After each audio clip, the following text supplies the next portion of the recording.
Good morning, everybody.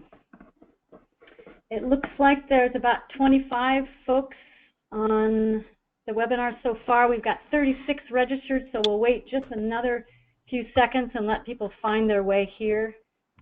And we'll get started in just a second.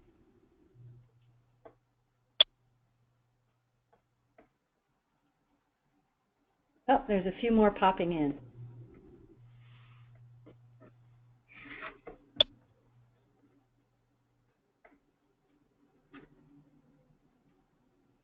All right, let's start.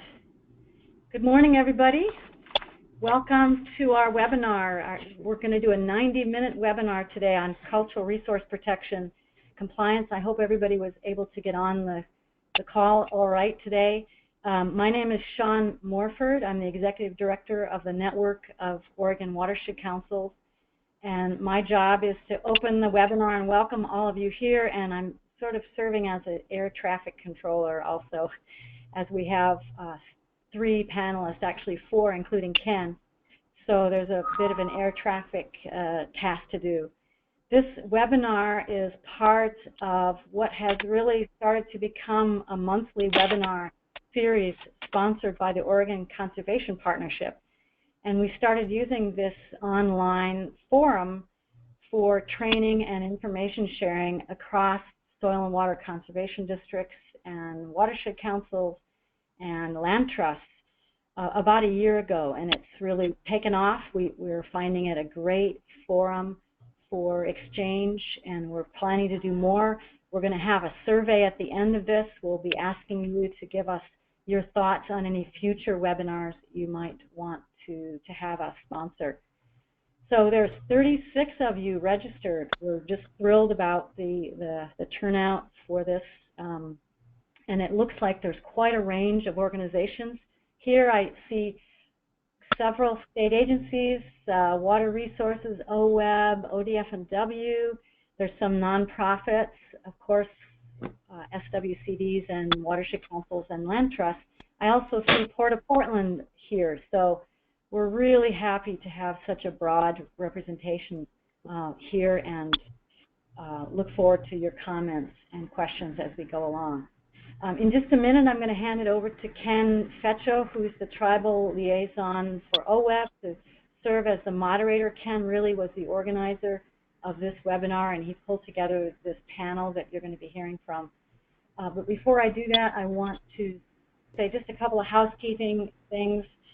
Everybody who's on the webinar now is muted by default, and that's just to minimize the background noise. But we absolutely do want to have you interacting. So there's a couple of different ways you can do that. One is if you want to speak, if you want to be heard, you can raise your little icon hand, and I'll be monitoring those hands. And if I see you raise your hand, I'll let the panelists know that we have a question or comment, and then I will unmute you. The other way to interact is to type a question in the question box, and I'll also be monitoring those. And at the appropriate time, I'll interrupt our panelists and let them know that we have a question. So also want to let you know that there are 3 handouts. Cassie from the Coquille Tribe will be referring to those handouts, and so you should be able to download those from your site there. If you can't or don't happen to do it before we're done, they will be posted with the recording on the Network of Oregon Watershed Council's website after tomorrow. Last thing I'll mention before I hand it over to Ken is that there will be a brief survey at the end, just 3 questions, so please don't run away. We just want to get some feedback on the usefulness of this webinar and some questions about suggestions for future workshops. So that's all I have to get us started. I'm going to hand it over to Ken to introduce the panel and sort of set the stage for this webinar. Go ahead, Ken. Thanks, Shawn. Hi, everybody. Thanks for tuning in today. So yeah, as Shawn said, I'm the tribal liaison for OWEB, and also and their effectiveness monitoring coordinator.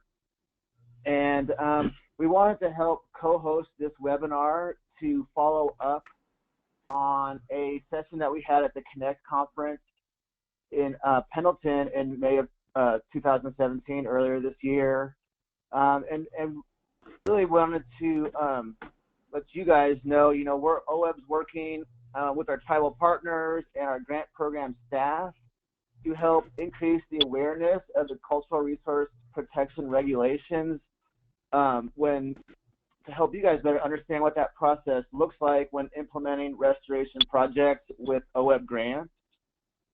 And so we really kind of pulled together this panel today to help you guys better understand what that regulatory process looks like.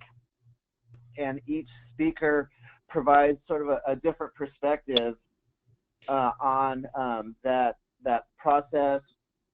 We have John Pauly from the State Historic Preservation Office, and he's going to give an overview of the federal and state laws and sort of that compliance review process, and let you guys know some resources that are available out there to help you guys navigate that process.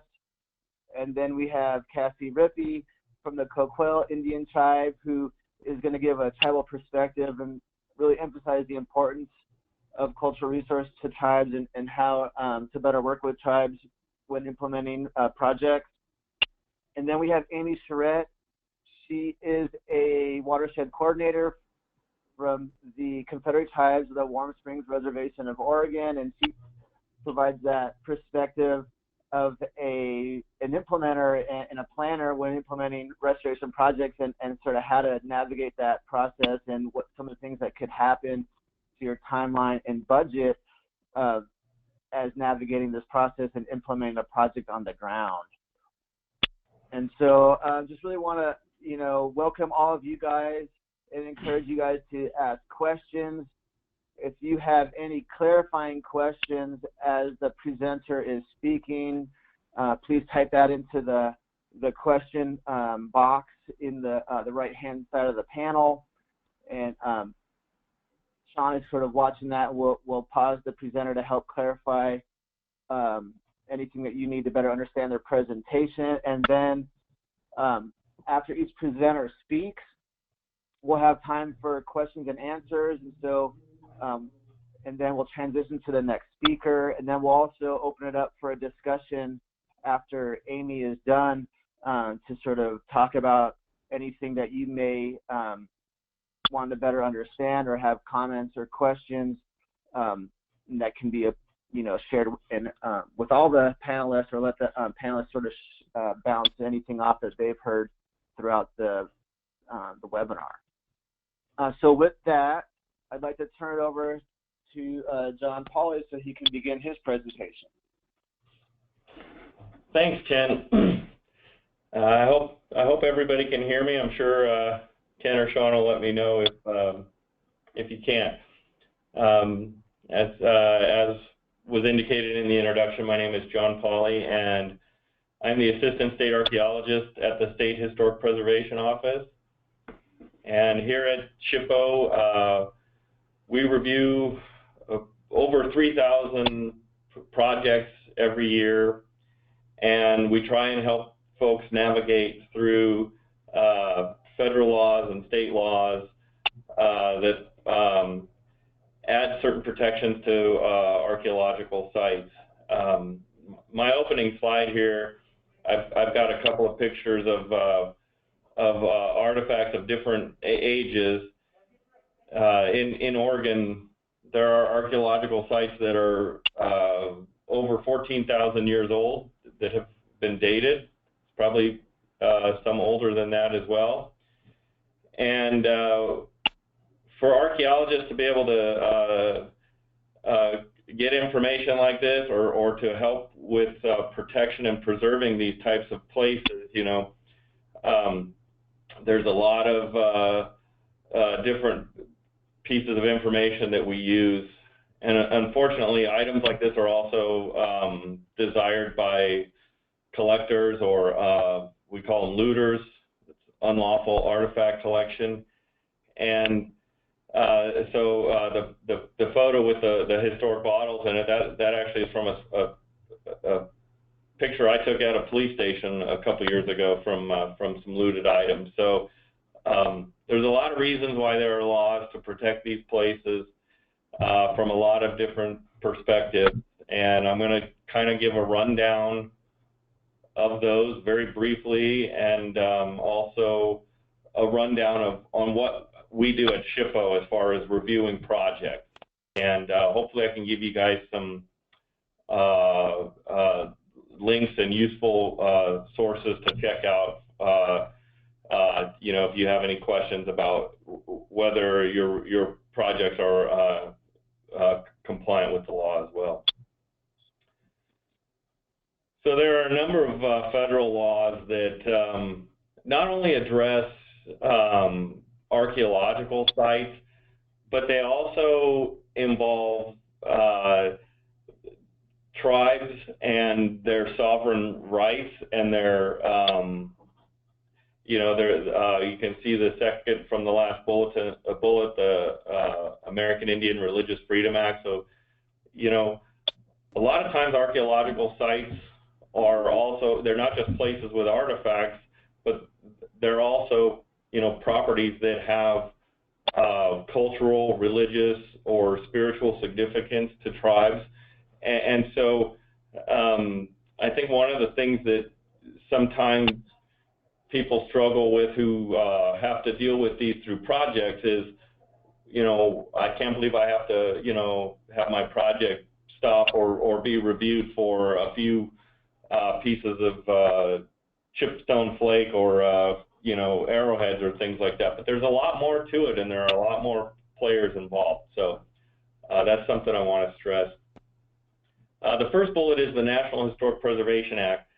And within that, there's a number of sections that are important, but the one that we probably deal with most is Section 106. And basically, if there's federal funding, permitting for a project or what's called an undertaking, you know, then that's the federal nexus, and that's the hook that ties in the federal law there. So that's a big one. We have a similar state level law, but it's more specific to archaeological sites only, and the National Historic Preservation Act is dealing with what it calls historic properties, which can be anything that's 50 years old that's eligible to the National Register. The Native American Graves Protection and Repatriation Act is specific to federal lands, sort of. It also addresses museums and curatorial items that you know, should be repatriated to tribes. And you'll see we have a statute that is that's similar to that. But basically that's one that it's on federal lands, and it's what you do when there's a Native American grave or funerary items, objects of cultural patrimony, things like that. It describes the process on how those are to be dealt with. The Archaeological Resources Protection Act is, again, specific to federal lands, but that's just a law that basically protects archaeological sites. And again, we have a similar statute in Oregon. And the NEPA process, some of you might work with that, and there's usually a cultural component with that kind of ties into the first federal law I discussed, Section 106. So for the state laws, these are probably the ones that I'm guessing from based on what I was hearing that we're going to be that a lot of folks are going to be dealing with, except for when there's federal funding. But the ORS 358-905 to 961, which is the first one in the bullets there, that defines what an archaeological object and what an archaeological site is in the state of Oregon. There's actually a difference between that and the federal law. So under Section 106, we're looking at anything that's over 50 years old. the state statute in Oregon sets the age for archaeological sites starting at 75. So earlier I said over 14,000-year-old archaeological sites in Oregon, and that, according to the statute,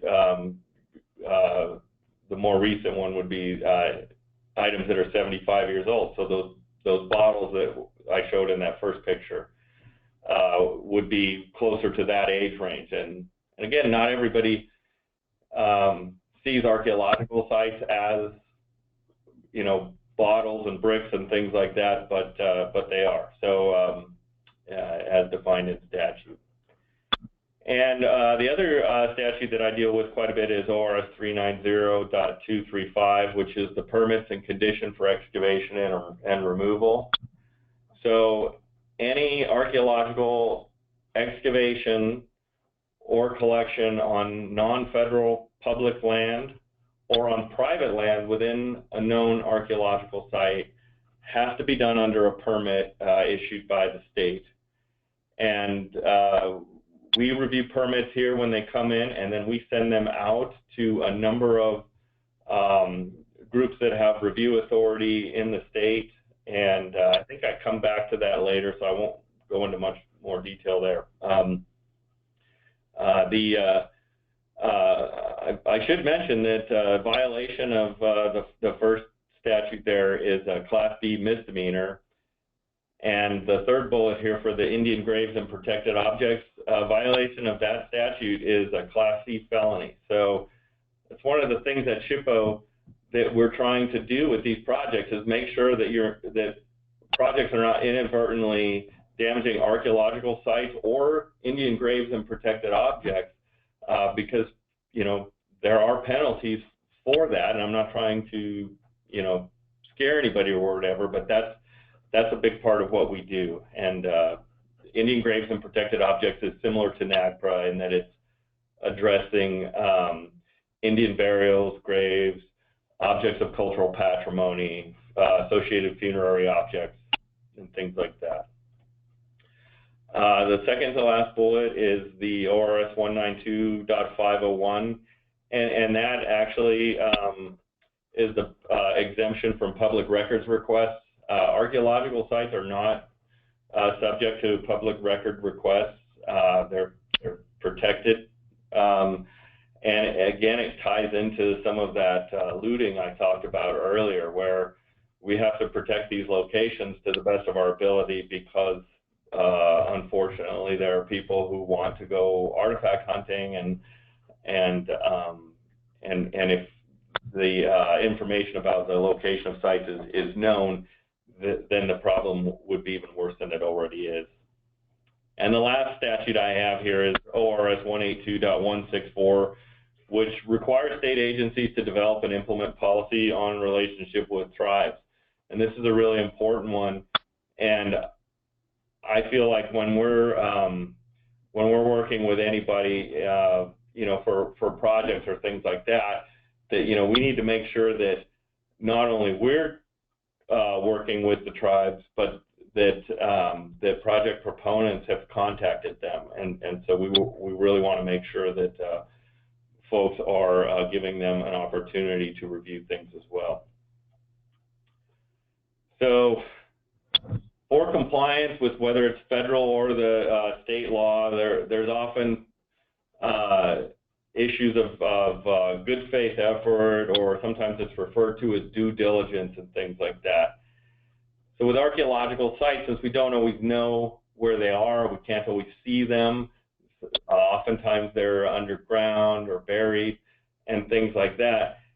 For a project, if you've gone through the steps, you know, you've run a project through SHPO and the tribes, and there was no flags went up, there was no reason that we thought for there to be any sort of archaeological investigation, and then when construction starts, something is found, you know, if you've gone through the due diligence or the good faith effort, that is not a violation of statute or a lack of compliance with federal law. And there are ways that we can expedite issuing of state permits or things like that as needed to help in those situations. So it really helps to run things through SHPO and TIPO reviews. We have a 30-day review with projects, so for compliance, that's always something to consider with planning. Like I said before, we review over 3,000 of these cases each year, and we have a small staff, so it's really difficult. We try to get to things when we can. Sometimes I feel like I spend more time on the phone with people who are asking me to expedite my review of something when I think if I wasn't on the phone so much, I might just be able to get through some of these. But that's important to consider with planning, is don't send SHPO or the tribes for that matter a project and say, hey, we need to break ground on Tuesday, so can you review this by then? It's got to happen early. And you also have to consider that we may think that you need to hire an archaeologist who might have to go out and do some work before that. So the earlier you contact us, the better. And that's one of the things that we do, and it's in some of these bullets. We can identify if there are known archaeological sites in your project area. Currently, we have over 40,000 archaeological sites recorded in Oregon. And we have a GIS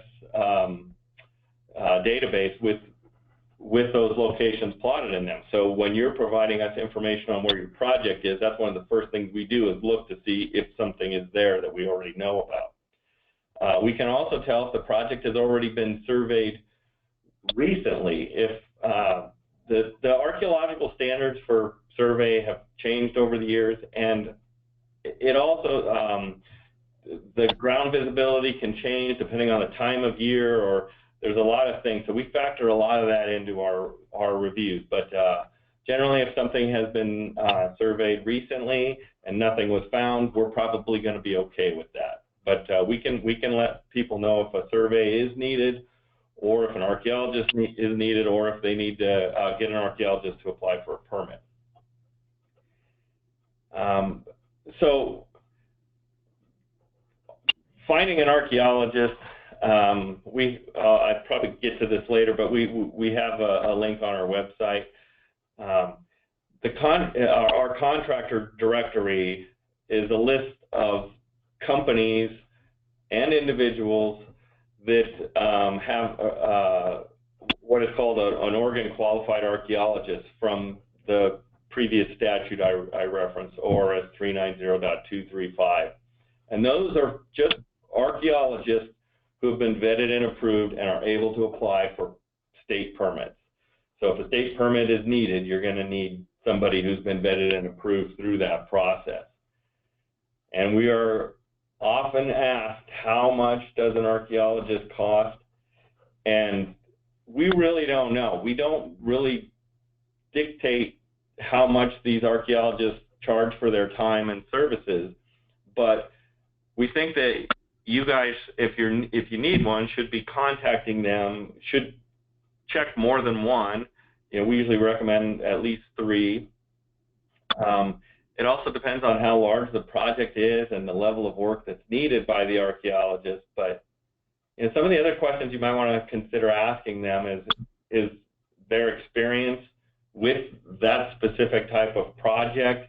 Do they have a good relationship with the SHPO or the tribes in that area, and you know, kind of base your decisions on that. So these are the links to a couple of our websites. I have to let you all know too that we're going to be revamping our website here. We're going to start that at the end of the month, which is fastly approaching. But there's a couple of things on those on our link. If you just Google Oregon SHPO and navigate to the Archaeological Services page, right at the top of the Archaeological Service pages, there are links to our new process, which is Go Digital, which is a way to submit projects to us. There's a couple of other ways if you want to submit hard copy, and those links are on that page as well. And if an archaeologist is needed, we have a contractor directory that we update. And again, get quotes from at least 3. And I said before, we have a 30-day review. If an archaeological permit is needed for a project, that's also a 30-day review. We send it out to tribes, city and county planning offices, the landowner, the state museum, and all of those groups have review authority, and they can approve or object to permits or attach conditions to it. So again, as far as planning goes, if it gets to that point, that can add some time to a project. Yeah, I think I've already said most of this. Oh yeah, this is important too. Most of the projects on private land, they don't always lead to a survey. They can, and I'm not saying that's because of private land. It's unlikely for there to be archaeological sites. It's usually that A, we don't have enough information on it, or B, the types of projects that are done on private land, not always, but at times don't really involve any type of activity that, if there's not already a site there, that we're not going to be too concerned about. And typically what we do then is we just send a letter that says, you know, go ahead and do what you need to do for this project. Be mindful if something is found to contact us, and so we'll send a letter like that. And so I think I have a bunch of slides here that are basically about when do we recommend a survey. And there's a number of reasons for that. I think I've addressed some, but we'll kind of go through some of the things here. If a project is in a likely location for archaeological sites and has not been surveyed, we'll recommend a survey. This is actually a screenshot from our GIS. The red polygons and points are archaeological sites. So imagine if there's a project that's just outside of one of those polygons or in this area, we're going to look at this and go, wow, there's a lot of archaeological sites in the area, so we've got concerns that the project area may have one. So that's part of our review, and we might recommend a survey for a project in this instance. If those archaeological sites don't have surface manifestations, if they're buried, and the project that we're asked to review involves, installing, a fiber optic line or something where there's going to be some ground disturbance, then we're going to want an archaeologist to go out and do a type of survey where they would be doing some shovel probes, which is just digging some small holes to kind of take a peek at what lies beneath the surface. And that kind of ties into this slide here, which is a survey recommended for only ground disturbing projects, and the answer is no. There are a number of archaeological sites that are above ground.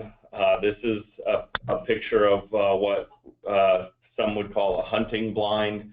It's a type of archaeological site, and if that's in a project area, we wouldn't even want anybody messing around that, because there have unfortunately been projects where construction workers on their lunch break will go hang out by something like this and start rearranging the rocks or whatever. And so if there is a surface type of a feature or site or something like that that we are worried about, we're going to suggest that there's a survey. But the reason why we're going to recommend a survey is we're going to want this area maybe flagged off as a do not enter area or something like that.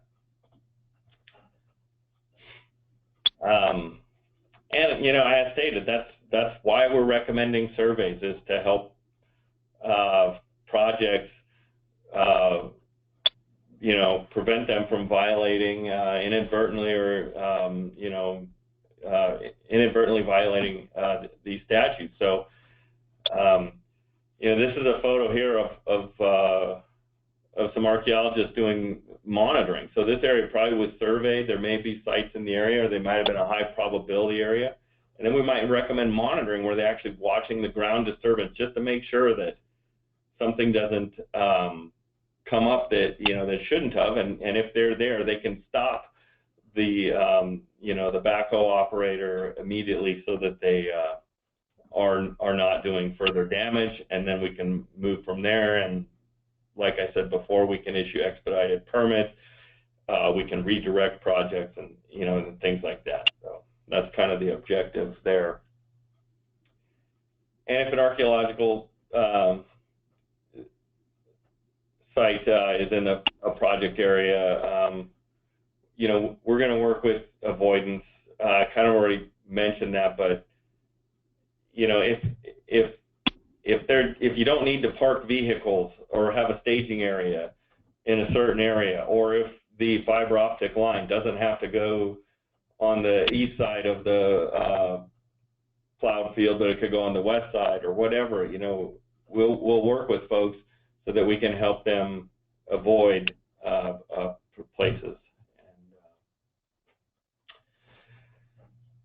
I think I already addressed this, so I'm going to move on. I'm worried that I might be cutting too far into my time, so, but yes, we might recommend some small-scale testing to help with identifying the boundary of a site or the extent of a site if a site is known in an area, so that we can, again, help with that avoidance.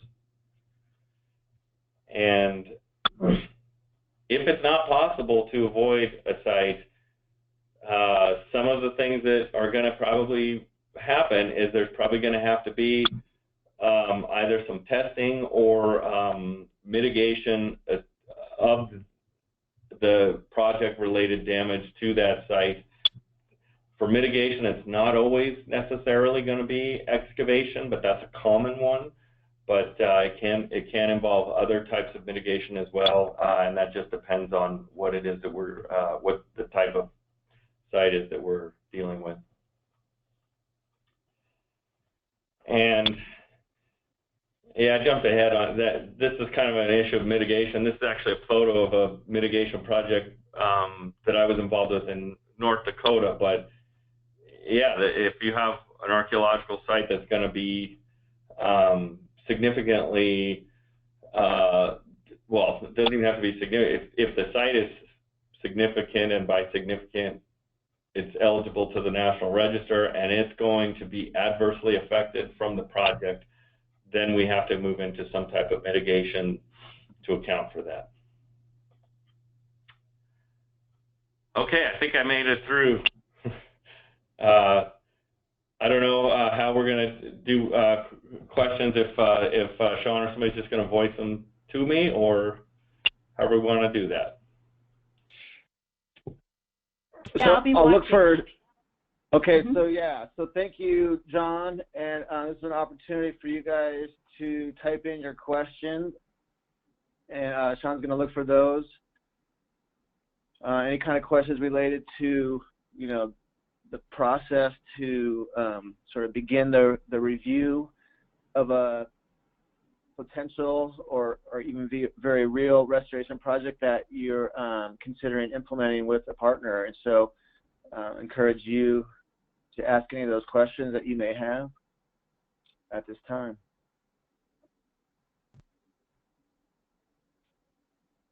There'll also be opportunity at the end of the webinar to ask questions as well, and certainly you guys can follow up John individually as well.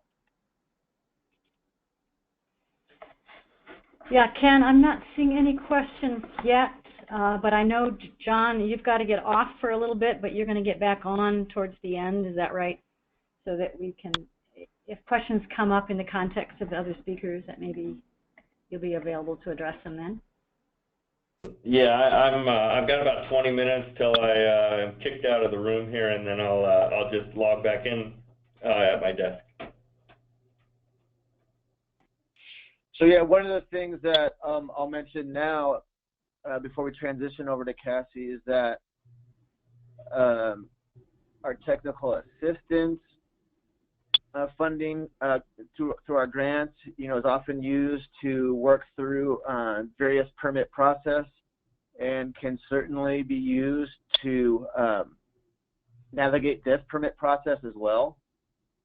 And then also in restoration grant application that you guys submit, also budget can be used to navigate various permits, and can also this permit process, this regulatory process can be built in to the restoration grant application budget. And so one of the things that I hear John saying is that plan ahead, even if you don't know, say, the exactly what you guys want to do on the ground, but you have an interested landowner or a project partner, and you know where you want to do this restoration action, and roughly kind of what those actions may be. That can be an opportunity to get in touch with SHPO to begin that process, and so that as you maybe move forward on project scoping and cost to implement a project, you can build that in prior to OWEB grants being awarded. So I just really want to emphasize that this is an eligible cost to include in your grant applications to OWEB. So that's given enough time for folks to ask a few questions. So I do have 3 questions, Ken and John. Okay. One question is, we manage our agency lands, and something that's popular nowadays is metal detecting. What are the regulations regarding metal detecting and artifacts they may find? Well, again, if the artifacts meet the statute definition of an archaeological object, then that's a problem. I know that there are. It varies on where you can metal detect in Oregon. I don't think you can, on some state lands, but some city lands you can, and things like that. We try and work with agencies, to let them know if we have concerns about metal detecting, and we also try and work with some of the metal detecting groups. But if somebody goes out and they're metal detecting and they find a 1963 half dollar, that's not a violation of statute. But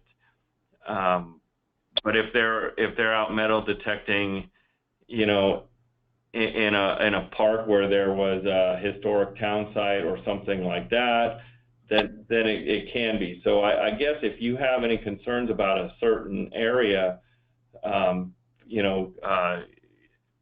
feel free to send that in to us to review, or even just call us about it, and we can give you some guidance if we know anything about the area.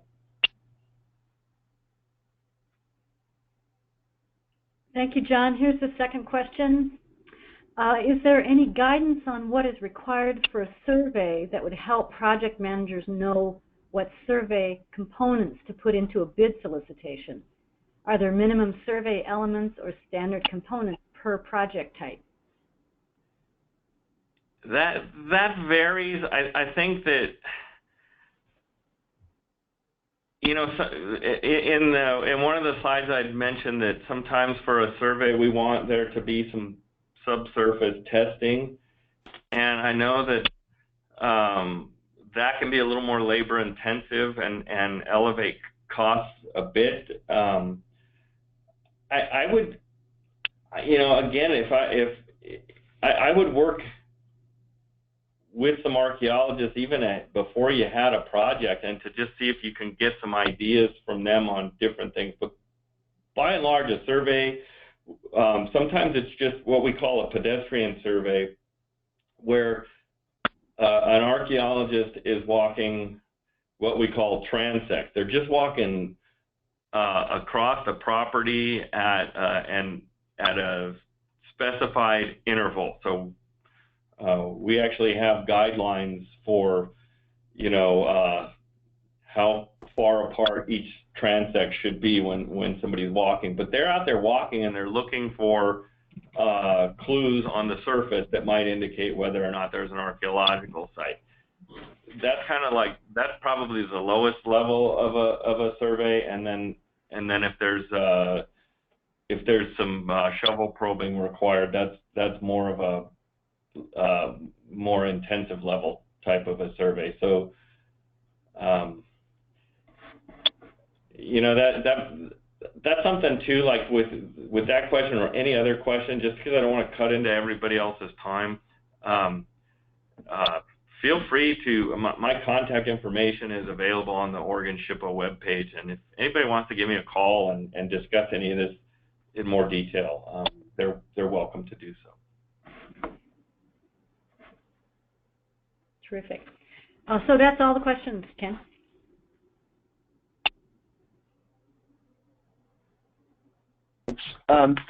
Well, thanks, John, for really making yourself available today, but also in the future. I think those additional conversations will really help folks scope projects and better develop budgets to be successful in the future. So really appreciate you offering that. So next up is Kathy Rippey. She is the Tribal Historic Preservation Officer, or THPO, for the Coquille Indian Tribe. And she's going to share with us tribal perspective and sort of emphasize the importance of cultural resources from a tribal perspective, and how you can potentially better work with tribes in the future. Thanks, Ken. Can you guys hear me okay? Yeah. Everybody hear me okay? Yeah. Okay. So, like you said, my name's Cassie. I'm the Tribal Historic Preservation Officer and Archaeologist for the Coquille Indian Tribe. We are located here in Coos Bay, but our territory is basically southwest coast out towards Camas Valley. So we have a larger service area than where we are currently housed. And so that's one thing to keep in mind, is that when you're working with tribes, don't focus on the fact that there's just one really close to you. There are probably several in your area, and you are obligated to contact and communicate with all of them. SHPO and LCIS can help you determine who the appropriate tribes are. Sometimes the tribes can help you steer in the right direction. So I'm going to bounce around a little bit because I wanted to come back to some of the questions that you guys had asked John and just follow up on those. We had a gentleman that contacted me about a month ago interested in doing metal detecting, and he said he was sure that there was going to be some really cool stuff there to metal detect, and he'd really like permission to go out there, but the landowner said that he knew that they would need permission from the tribe, so he contacted us, and we very much appreciate the landowner doing that. When we looked at where he wanted to metal detect, not only was it an historic settlement there, but there was also a prehistoric village there, and it was actually the site of a massacre. And so not only was it a village, but it's a burial. So we immediately said, no, please don't metal detect there. You don't know what you're going to pull up. It's better safe than sorry. Don't put any shovels in the ground. One of the things that we try to change language about when we're talking to people is it's not just a village. It's not just a campsite. It's not just a lithic scatter. These things are the past places that we used to live and where we bury our dead. A village site isn't just a village site, it's a burial. A burial isn't just somewhere you put your dead bodies, it's a cemetery. And cemeteries are sacrosanct today. Prehistoric cemeteries should not be any different. As to survey requirements, I recommend that you contact your tribes and ask them for their input as well. We're happy to sometimes say, well, here's what our input is, here's our concerns about this area. We had a project that we worked on a few years ago, the Cochrane Ranch project. One or two of you on the line maybe have participated on that project. We initially did the survey, just a pedestrian survey. and said the project proponent did a pedestrian survey, said there was nothing out there. Came back and reviewed the SHPO system. There was nothing in the SHPO system. But when they came back and reviewed our system and asked us our concerns about the project, we had a documented site, a village site, and reported burials 100 feet or 100 meters or so outside of the project area. And so that's something that I want to make sure that everybody's aware is that we do have sites, the tribes do have sites that are not documented in the SHPO database. And so it's important that you talk to both the tribes and SHPO to make sure that you're gaining all of that information. And we may not specifically tell you, hey, this is these are the exact boundaries, there's a burial site here. We may say there's a significant site very nearby and we need to see some testing. We want to see this kind of testing, or we need to say the project, if possible, avoid this boundary, give us a buffer of this much.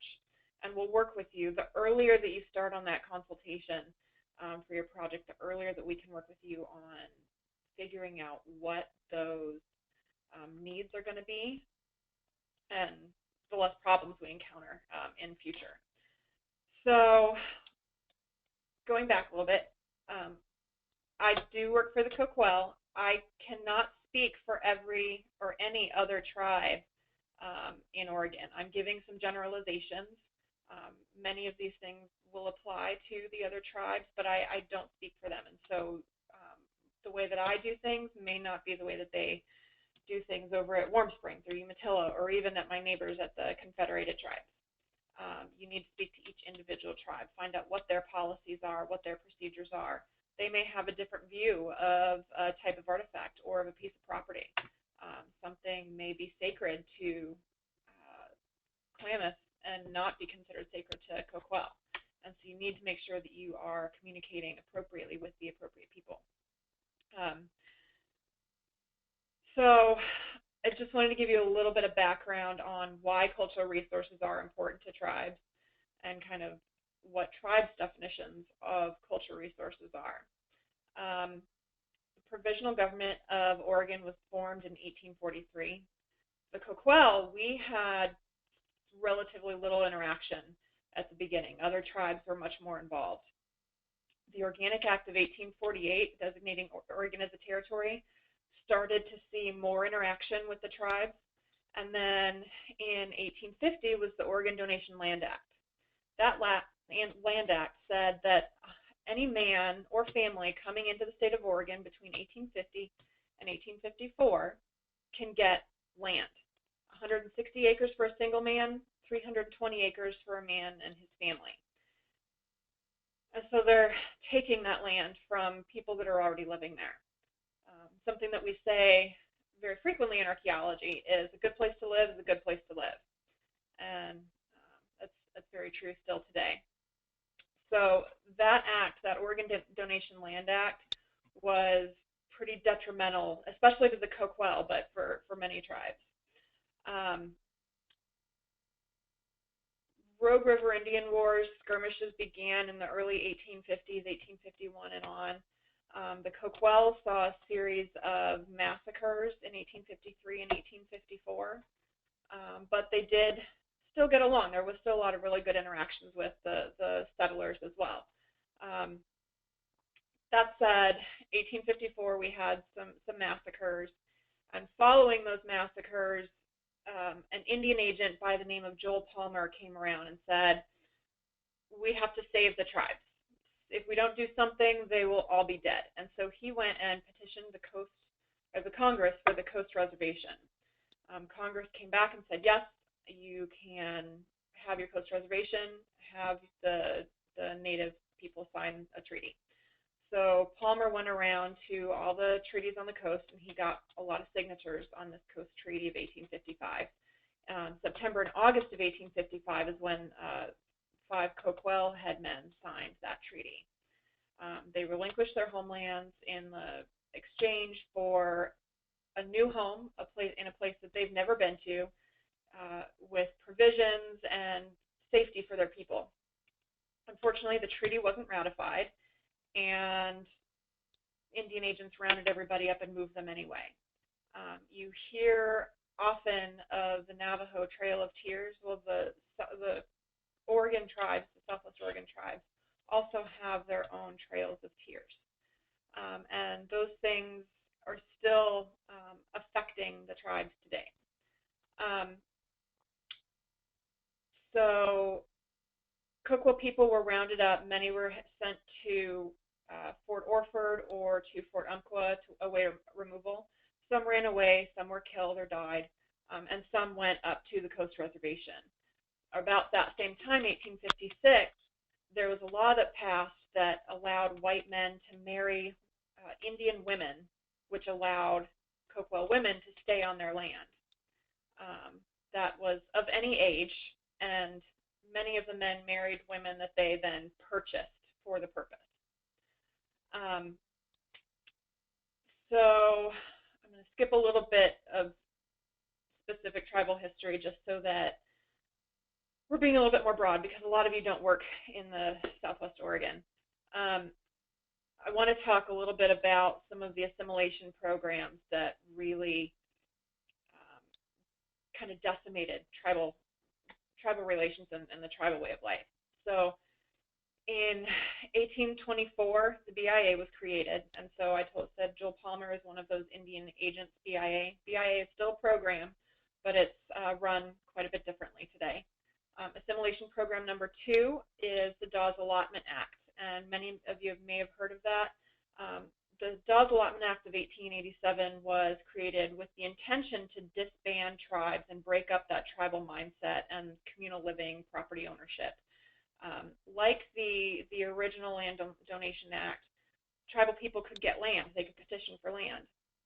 But whereas the white men got really good, desirable land, farmable land, many of the tribal people received land that was too steep to build on, too wet to grow on, and were not agricultural people to begin with. And they were checkerboarded all over the place, so they were kept away from their families, and it was just undesirable land. It was originally intended to be tax-free, and a few years later came up and said, well, now your taxes are due. And unfortunately, that meant that they couldn't keep their land.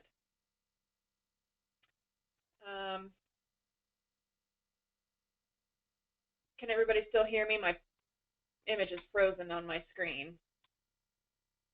Yeah, you're fine. Go ahead, Cassie. Good. So then in 1879, we had boarding schools.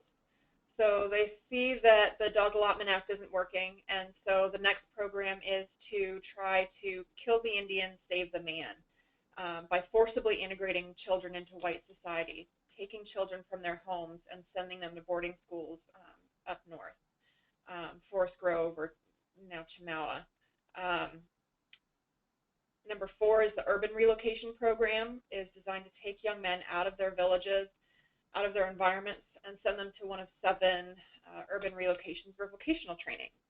And then the last assimilation program is termination, which was arguably the worst thing that happened to tribal people in Oregon. 1954, the Western Oregon Termination Act said that it terminated over 60 tribes in Oregon. I've heard the number 61 and 63, and I'm not sure which is accurate, but it terminated over 60 tribes in Oregon. The only tribes that did not get terminated by this act were the tribes that had treaties already ratified by the U.S. government. Today, there are 9 federally recognized tribes in Oregon, and most of those had to fight for recognition. We lost recognition in 1954 and didn't regain recognition until June 28th of 1989. So that I just wanted to put into a little bit of perspective for you about why tribes kind of have some of the feelings that they do and have some of the expectations that they do. Many were put on reservations to live with other tribes that maybe they didn't have a great relationship with, or they had no relationship with, and they had to learn to work together. And I mean, we're here today. Tribes are here today.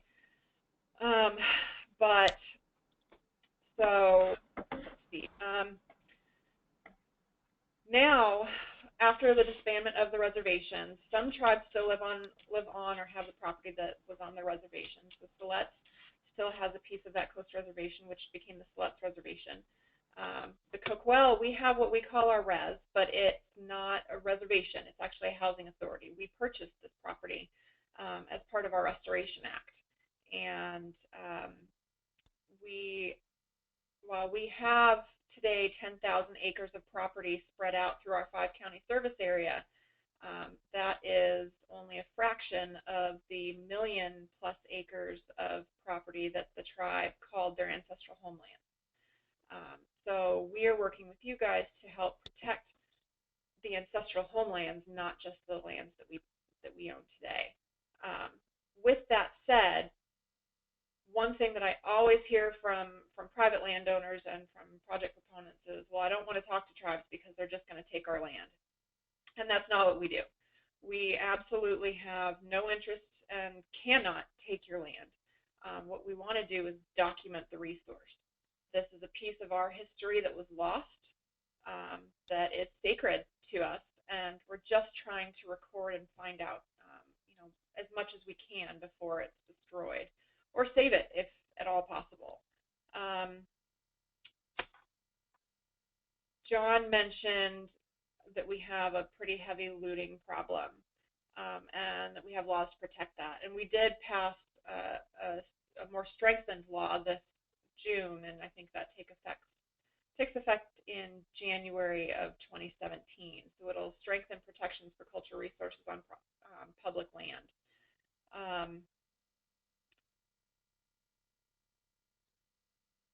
Let's see. I think the only other thing that I really wanted to kind of point out was that when you're talking to tribes, usually you'll have a point person.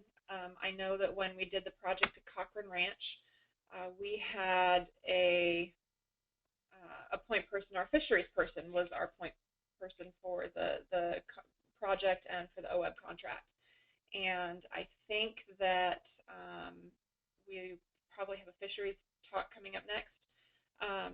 But one of the things that's important to know is that the fisheries person has no information about cultural resources. They may have received a little bit of training in how to identify and what to do, but they don't know where any of the cultural resources are within the ancestral homeland. They don't know what the cultural resources program wants to see and is concerned about. They only know, hey, yeah, that might be a thing, you should talk to them. So don't only speak to your fisheries person or your water quality person contact. Make sure you are specifically reaching out to your cultural resources staff, because they do have significant information that you're not going to get from your natural resources department. I included 3 handouts in your packet. The one is, I can't get to it. So one is an anatomy of a flake, and I normally, when I do this kind of talk, I hand out flakes so that everybody can see what they are and understand that sometimes what you're looking for is just a little piece of rock that might not even be recognizable as anything, but it's hard to do that on a webinar. So I handed out this little anatomy of a flake so everybody can see what a flake is made and looks like and how it's made. I also handed out, which is on the SHPO website, the tribal position paper on human remains, what to do if you suspect that you have found human remains.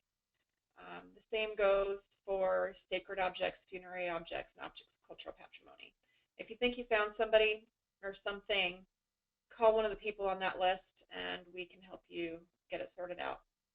The other thing is the brochure on cultural resources that I hand out at all events because it's a great brochure.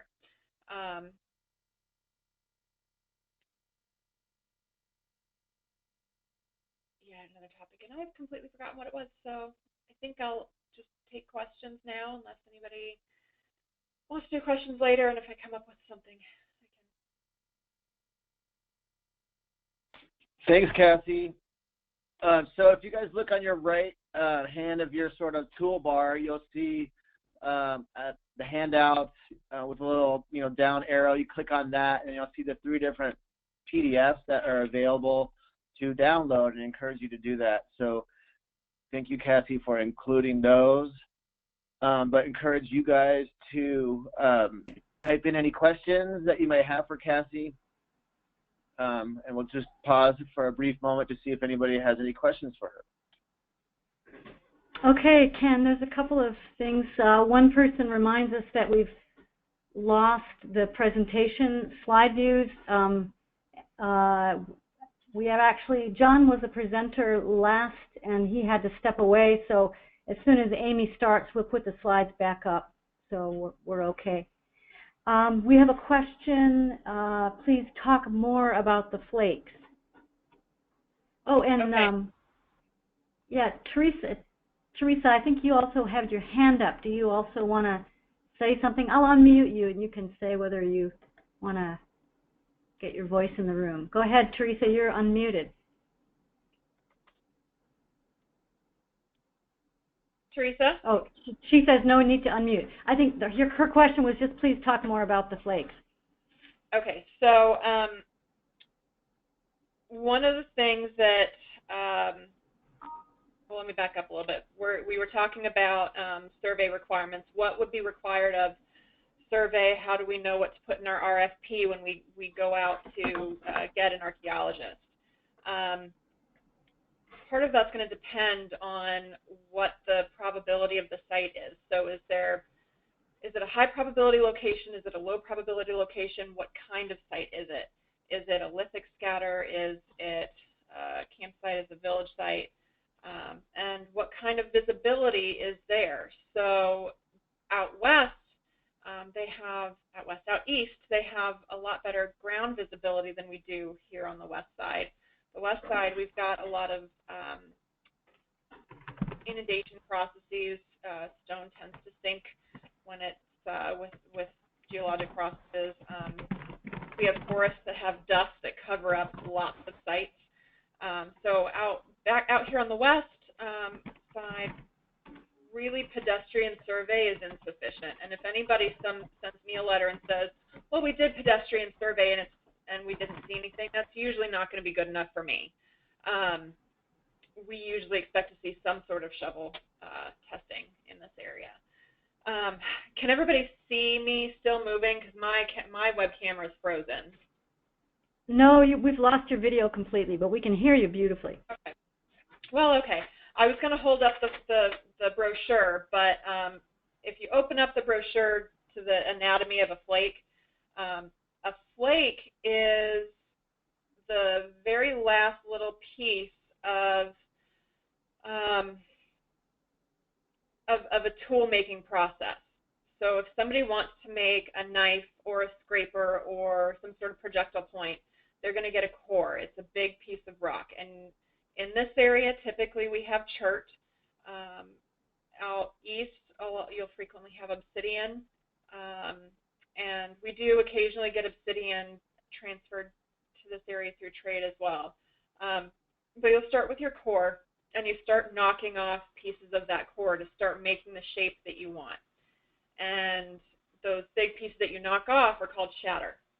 Once you have your tool kind of in the shape that you want it, you start pressure flaking, and that basically means you're pushing tiny little pieces with pressure or percussive pressure off of that tool to make it sharp and to make the shape more defined. And flakes can range anywhere from maybe an inch-ish down to millimeters. They can be tiny. You can tell the difference between them and a piece of rock largely by the material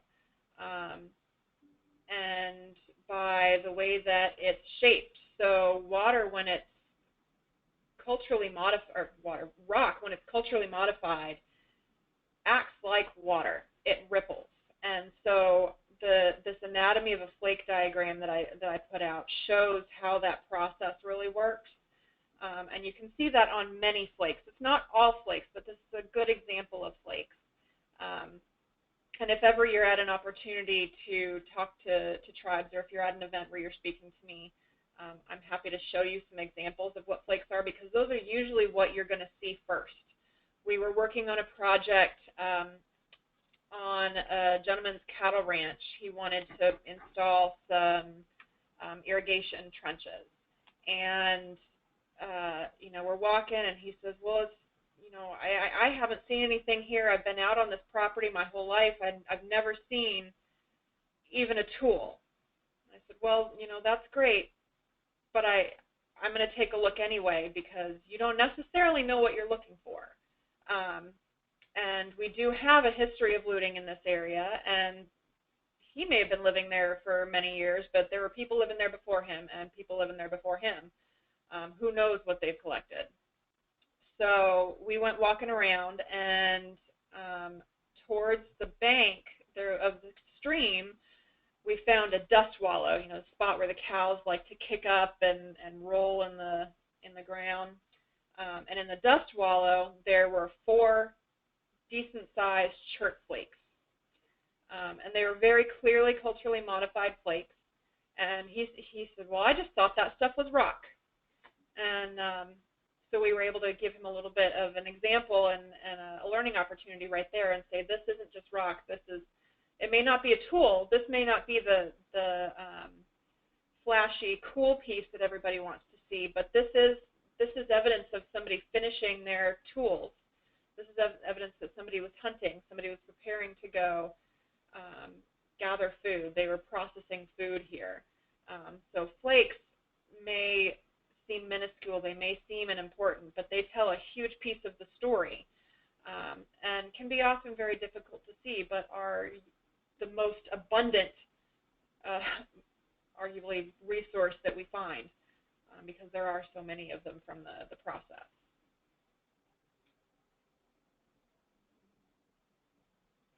Did I answer that question? Thanks, Kathy. Thank you for getting into that detail, and I think it's really helpful for folks to understand that you're not always looking for a finished product, but there's other signs that you guys are looking for when seeing if there's cultural resources in the area. So I'm going to check with Sean to see if there's any other questions for Cassie before we move on to Amy's talk. No more questions. So I'm going to hand the control over to Amy, and remind you, Amy, to share your screen. So while that happens, I'd just like to briefly introduce Amy. Amy Charette is the Watershed Restoration Coordinator for the Confederated Tribes of the Warm Spring Reservation of Oregon. And prior to her working for the tribe, she also worked for the North Fork John Day Watershed Council. And so she has that perspective of, working in a world of limited resources for a watershed council, and then also now working for an Indian tribe in Eastern Oregon. And so just like to turn it over to her. Thank you. Great. Thanks, Ken. So yes, I work for the Confederate Tribes of Warm Springs and Watershed Restoration Coordinator. So we implement projects on mainly private lands. And so we're within the Warm Springs ceded lands, but we're implementing private land projects in this program. And so I'm going to go a little bit more into considering cultural resource protection within your project implementation plan. So you've heard about the importance of protecting cultural resources. It's a very valuable resource and one that you want to consider in your restoration project planning. I'll go into kind of the planning side, survey, budget, and then some lessons learned and questions if you have them. So one of the first steps for us in project planning is to determine how you're going to address cultural resource protection. John talked a little bit about this from the SHPO side, federal funding. If you have federal partners or federal funding, you're going to be required to comply with Section 106 of the National Historic Preservation Act. And John talked about the SHPO and state rules and regulations, and those can be found on the SHPO website. So after you kind of determine if your project partners, your federal funding, if you're a watershed council and just having OWEB funds can kind of dictate how you will comply with cultural resource protection. The next step is really looking at the size and scope of your project and your disturbance levels. And so this will include, your staging areas, your access routes, any ground disturbing activities. And this will also, you'll want a description of this as well as kind of a map of these disturbance areas. The depth and type of disturbance are good things to note. Are you digging an irrigation pipeline? Are you putting in large wooden stream? The different types of projects will have different ground disturbance levels. And if you can see on that map on the slide, we've kind of noted out kind of where the material staging area would be. There's a ditch piping going on, access roads, and then the in-stream disturbance areas where large wood would be going. So that third piece that you've heard a lot about is kind of the cultural resource consultation. So if you're using the federal process, and what we use right now for most of our projects, we have BPA funding, so we're going through that federal process. But that lead federal agency will submit the initiation to SHPO and the affected tribes, describe the project scope, area of effect, and location, and if a survey is recommended. For the federal agency, the archaeologist usually makes that determination in that original initiation. And that's based off of the information that we give them kind of on what the details of the project are and what the scope is going to be. And then there's a 30-day comment period to determine if the recommended survey, if a survey is recommended, and the tribes and SHPO have 30 days to comment on that. So if that comes back and you have a project that is recommended to have a survey, we complete the survey, and I'll go into a little bit of the RFP process that we use in a few minutes. But you'll have that survey completed. The archaeologist or firm that you've contracted with will provide a report for you. That then goes back to the lead federal agency, and they submit that again to SHPO and the tribes for review. There's a recommendation usually with that. If there's no cultural artifacts found, then the project, usually the recommendation is to proceed as is. If there are sites found, then there might be a recommendation to either change project components or avoid those sites. Real quick, if federal funding is not involved, John kind of described the SHPO form that's online where you would put those same kind of project components, project location into the form, and then SHPO would review that. So I'm going to talk a little bit more about why cultural resource protection is important to think about early in the process. So I'm going to go through a project example that we had this year that was a little bit definitely on the more challenging side. So in this project example, we have a project that has irrigation diversions and a pipeline.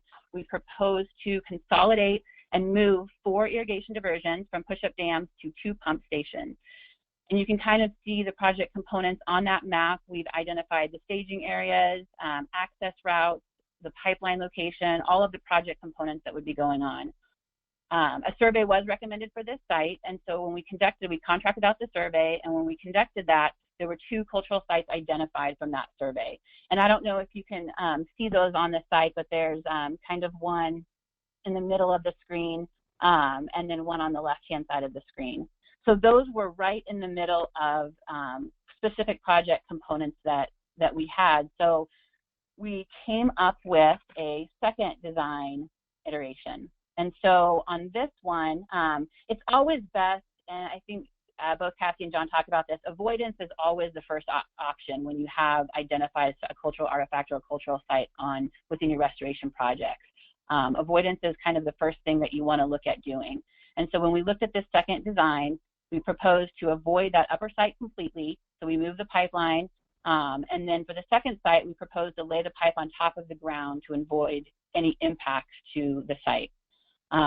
There were still concerns over that second site, so we came up with design number 3, which was just to completely move the irrigation pipeline away from any of the cultural resource sites, and then to also have an archaeologist on site only during pipeline excavation. So the areas that were of a concern, we had an archaeologist on site during that excavation.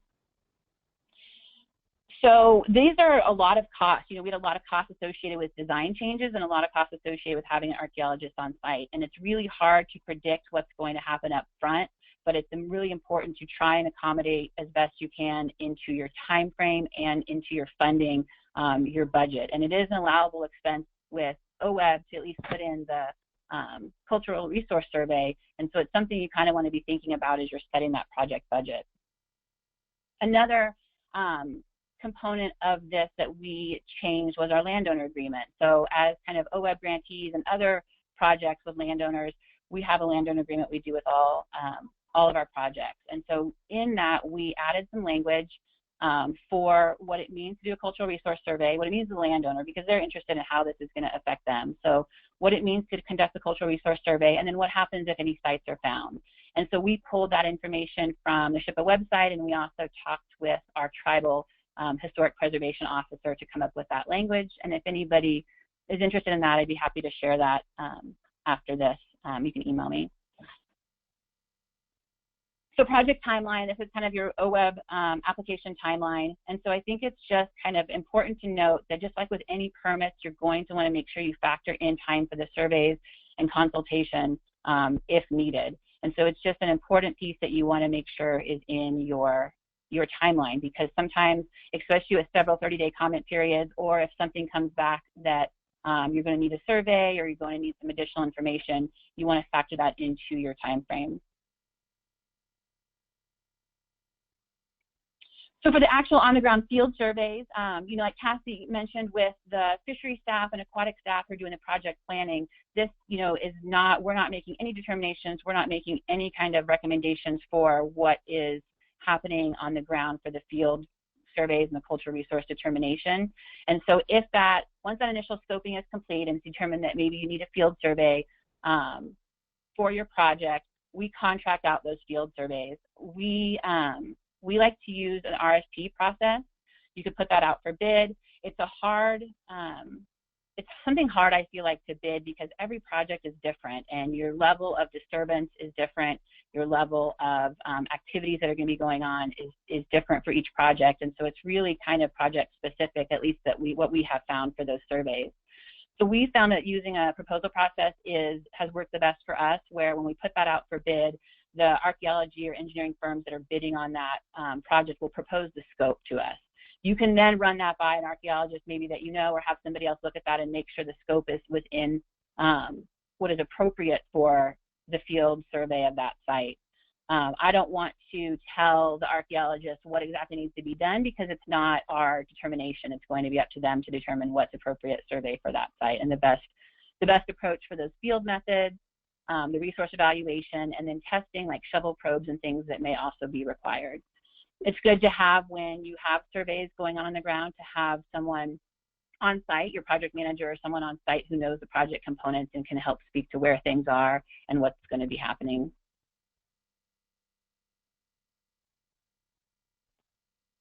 So on your project budget, again, you know, make sure that you may account for that in your budget.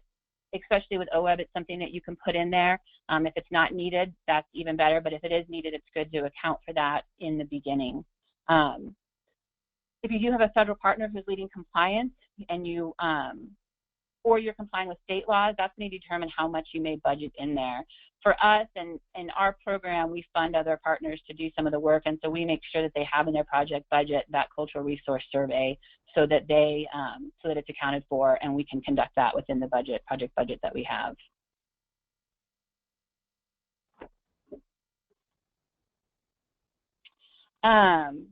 So kind of lessons learned, and I'd be happy to extend on any of this if folks are interested, but you know, just definitely considering cultural resource protection at the beginning of your planning and design.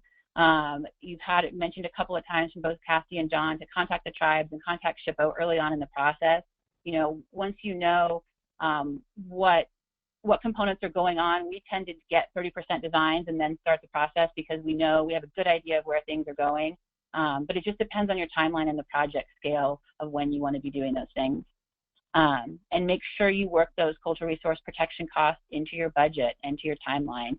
It can really push a project timeline out if you're not prepared for it. So that's something you want to be thinking about in your budget as well for restoration projects. And then utilize partnerships with cost and implementation. You know, folks implementing restoration projects use a variety of ways to get permits done by, you know, federal partners or U.S. Fish and Wildlife Service. There's a lot of ways to do that, and utilizing partnerships to help you with some of kind of defray those costs and implementation would be helpful. So I think that's all I have anybody has any questions.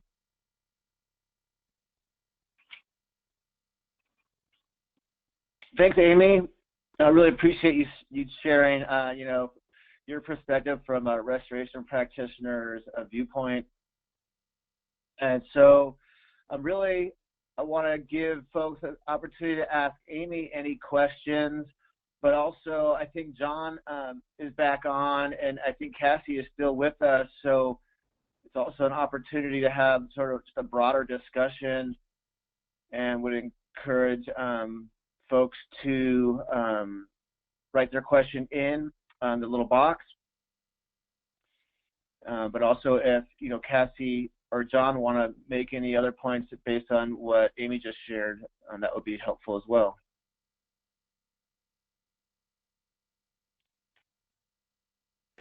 Okay, Ken, here's one question. Would one of the archaeologists help us understand whether the 10 flake rule is legit? This is John. Legit? Yeah.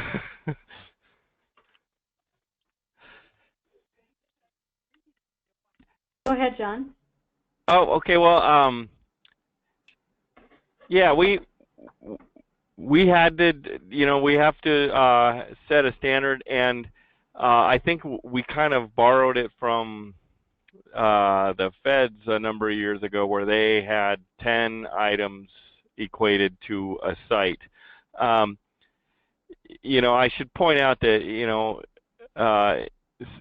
since we deal with that as 10 being a site, if it's less than 10, it's still an isolate, and we still want that addressed in some way. But it's kind of in some ways it's a management thing, where you know, we'll issue what's called a Smithsonian trinomial to a site, but we don't do that with isolates.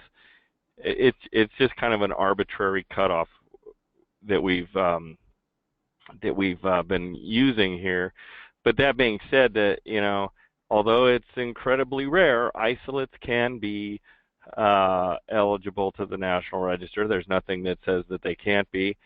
And I would also say that when isolates are typically found, we use that as a indication that maybe some additional work should be done, maybe some probing around it, just to make sure that there's not more, you know, because it's possible for archaeological sites to have no surface manifestations, or an isolate or less than 10 artifacts as a surface manifestation, but there can be a lot more beneath the surface, and so we use those as indicators that potentially additional work is needed.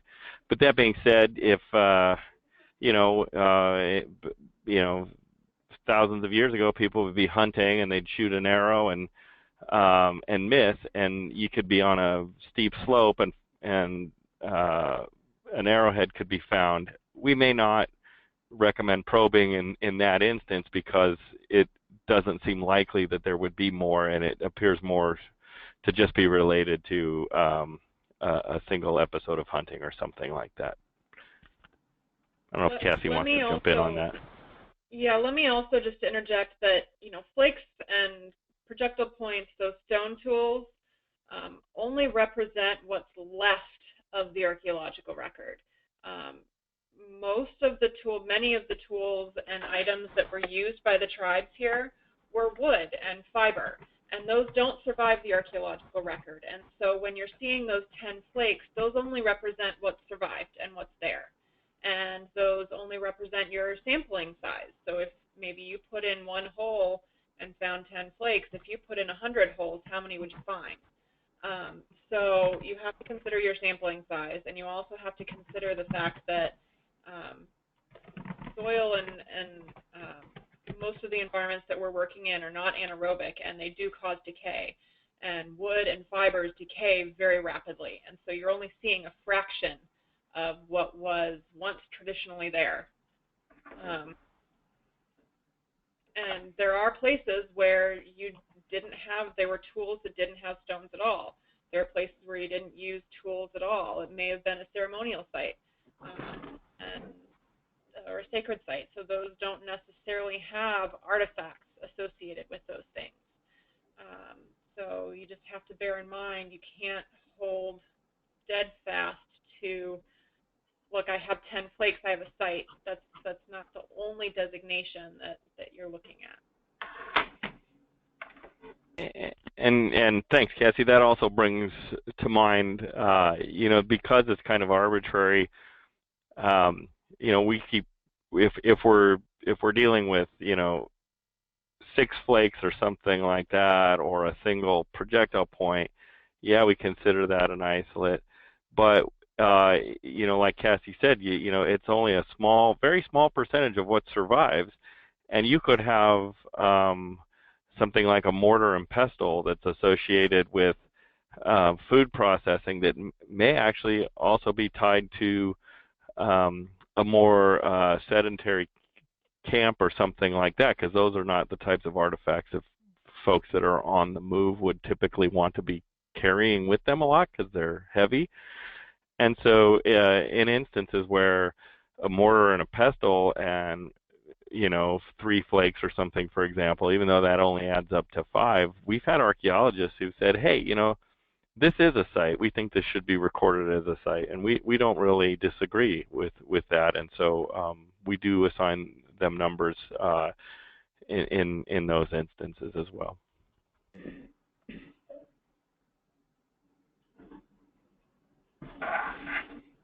Thanks, John and Cassie. Son, do you see any other questions for our panelists?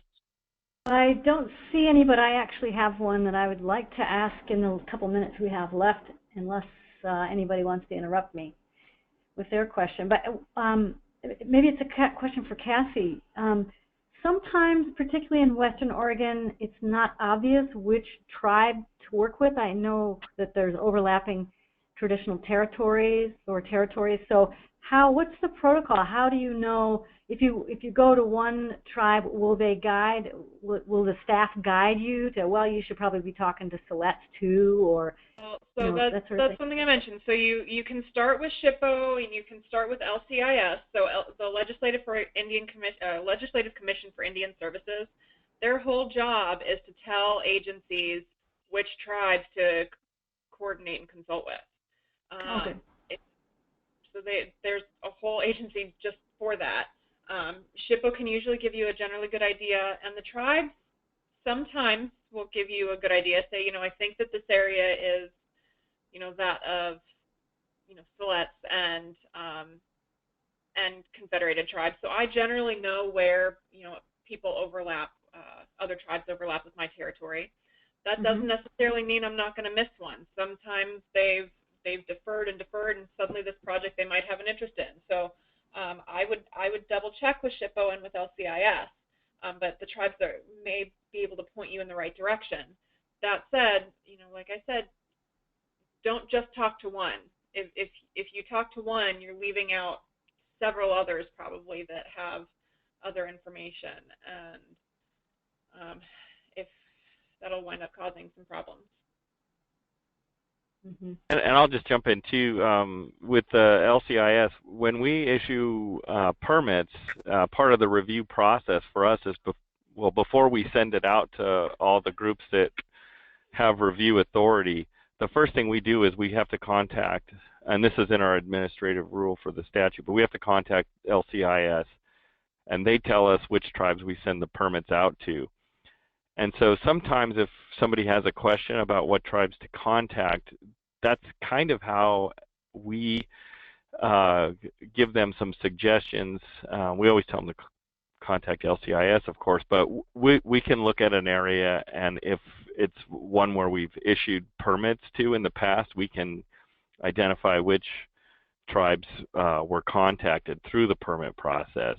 But the other thing to consider is that if you have that federal nexus, it's possible that you're going to have out-of-state tribes that are involved as well, that might have ties to some areas inside Oregon. And if you have a federal nexus, chances are the feds are going to be the ones usually saying, hey, contact so-and-so. Okay, great. Thank you. Well, here's one last question. Quickly, we're out of time, but I want to just make sure we get all questions answered. If I work on a project and U.S. Fish and Wildlife is a liaison for cultural resource needs, do I need to investigate further? Yes. So simple answer, yes. They should be talking to us. If Fish and Wildlife is the liaison, they should be talking to us, but you need to make sure it's your project. I always recommend that you make sure that they are doing their due diligence, and because it's your due diligence as well.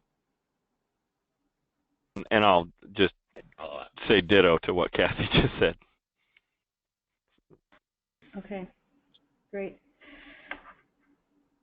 So, Ken, I've got a couple of things to tie things up, but you might want to have the last word on the content there. Yeah, I just want to say thanks to everybody who logged on to listen to our speakers, and once again, just thank John and Cassie and Amy for taking time out of their busy schedule to present today. So thank you very much. This topic is really important to OWEB and the state of Oregon and tribes, and I really appreciate everybody taking time to talk about this today. Yeah, likewise, I'll ditto that. I really appreciate hearing both the how and the why of cultural resource protection, so the practical and the context as well, so I really appreciate that. So just a reminder to everybody that you'll get a feedback survey at the end when you log off, so please just take a moment and give us some feedback on this webinar and any suggestions for future. And again, thank you so much to the panelists for taking time preparing, and to Ken for organizing this. Very much appreciated. And with that, I will close out the webinar unless there's any last questions. You're welcome. Somebody just said thank you. You're most welcome. All right, okay, thanks, Sean. That's it. Thank you so much, everyone. Okay, cheers. Bye, everybody. Bye for now. Bye, everyone.